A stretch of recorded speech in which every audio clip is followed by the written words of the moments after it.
I remember when Heather was talking about strange entities being present in their homes, how they will feel as if someone is literally sitting close to them. They would feel this cold presence. And we know from numerous testimonies that usually demonic presence brings this cold atmosphere in the room. They also heard this almost like dog like sound. If a dog is scratching the hardwood floor or running over, they would hear above them, and they know they had no tenants, no people living above them. And then what I found so striking is that what you suggested and what Heather also liked the idea, they decided to go back to the house they used to live in. They experienced all these crazy phenomena. They went back, you guys met the new owners of the house, and he and his family experienced the same things that Heather has experienced, including, for me, the worst, the scariest one, when an entity actually materializes from being spirit to somehow being able to push people down the stairs so they can end up being injured, um, having bruises, and end up being in the hospital getting treatment. And for me, this is so bizarre. I fully believe it happens. Do you I have a couple of questions when it comes to this story. First, have you ever felt something strange in that house? Because everyone swears they did. Second thing, how is it possible that an entity, which is a spirit, can actually touch you or pushes you to fall down, or have any weight, as like if it tries to sit down, so you can actually see the bed is going down? Like, how are these things possible? Yeah, so I'll take them in reverse order that they were asked. So there are two ways of looking at that question. One would be what's explain in scientific terms what's happening.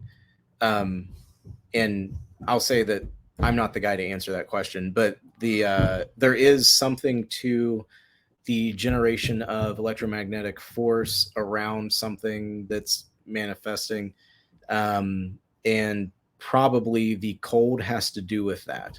Has to do with the slowing down of the molecular activity in the.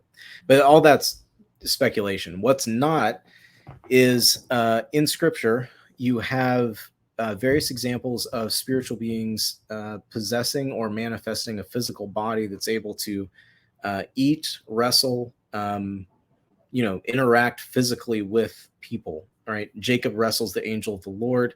Uh, Abraham feeds the angels that accompany the angels fish, and the angels that go into Sodom are apparently physical enough that the men there are convinced that they can touch them. Um, so I think that whatever the scientific explanation, whatever the material thing that happens when that happens, I think at least as people of the word, scriptural people, we can say that we have to allow for the possibility that that happens. Um, did I feel anything in that house? That house uh, was just so.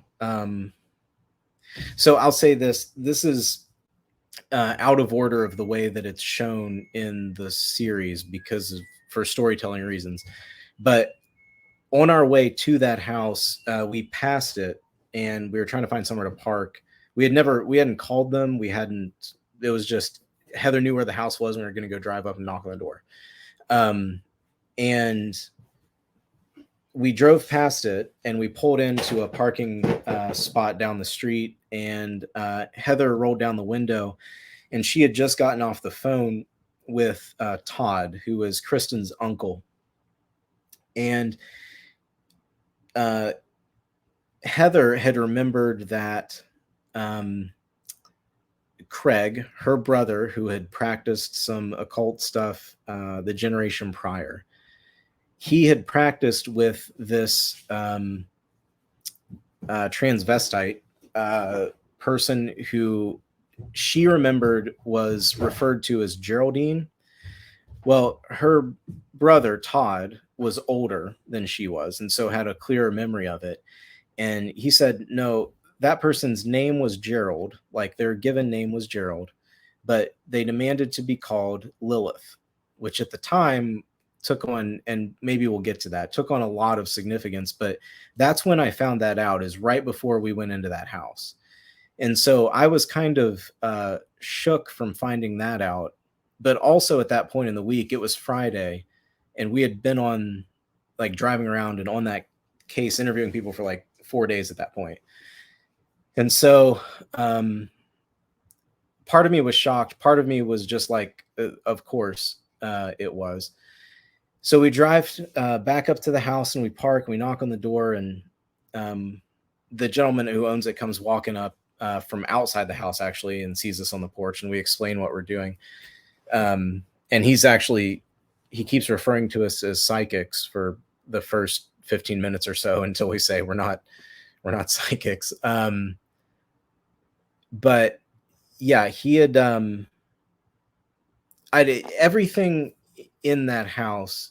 As soon as we went in, it was like popping the cork on a champagne bottle.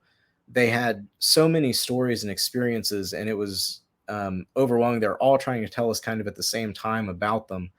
And they ran the gamut of paranormal stuff, seeing shadow figures, hearing stuff upstairs, exactly as Heather and Todd and everyone who lived in that house we were able to talk to, exactly the same way they reported it, of having something sit in the bed, hearing music from a downstairs closet that, there was no source for. There was a ton of just weird stuff. And like I said, I'm not, to whatever degree you think that spiritual sensitivity is a real thing, that some people sort of get a sense of those things. And I think that it's plausible that that's true.